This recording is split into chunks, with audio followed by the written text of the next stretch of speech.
The channel you want to listen to. Dover Community Radio. The Western Heights Preservation Society Talk. 7 p.m. Wednesday the 8th of August.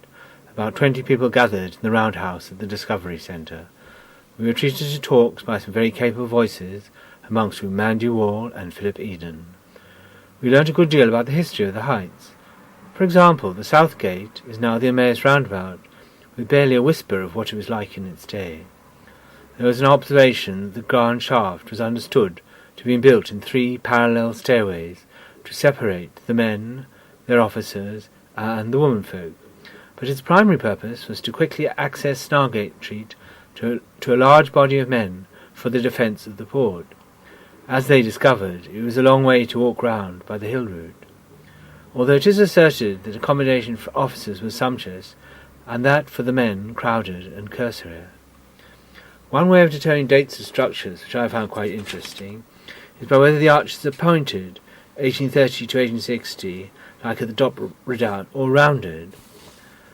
Mandy Wall gave us a rundown of the WHPS diary over since 2000 AD, starting with the 2001 open weekend, and we saw many grilling volunteers next to piles of rubble they had worked hard to clear. It is said how the entrance to the Dop Redoubt could be opened, as now the entrances are hardly traversable hobbit tunnel. They would also like to open the different areas of the redoubt, in which some Devorians might remember as scaffolded. At present it is difficult to enter or carry tools through that entrance. In 2006 there is funding also from guided tours for hard hats, a laptop and a projector, as seen in this slideshow. They now have a secure home for their tools, and the Everest run meant that tools could be purchased. There has been a good deal of research into the graffiti of the men stationed at the Heights. We have some carving of names from the Commando Regiment, including some from 21st of April 1942, just before Operation Jubilee in August, when the objective was a landing, and they are the only group who made their objective in that operation, for which one man got a military medal. Of course they do not say Commando, because they wrote their own regiment's names, as commandos are a combined unit force.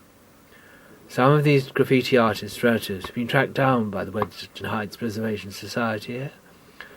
There are also interesting photographs of a U-48 German submarine that had been snagged and blown up, with not much left for future reference. Passionate residents from the upper circle said how Farthinglow might be ruined, and how the views could be spoiled. There was some debate about the financial nature of the schemes, for the land which apparently are going before English Heritage with a window of 3 weeks for objections and opinions. It was pointed out that £70 million were needed just to restore the Heights, the total budget for English Heritage per annum, and an even larger sum would be needed to develop it.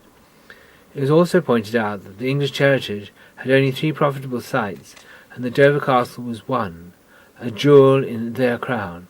But could or would the Heights make a profitable adventure? The Preservation Society said how their commitment to the project in the Heights was that of a small group of volunteers, though anybody was welcome to join.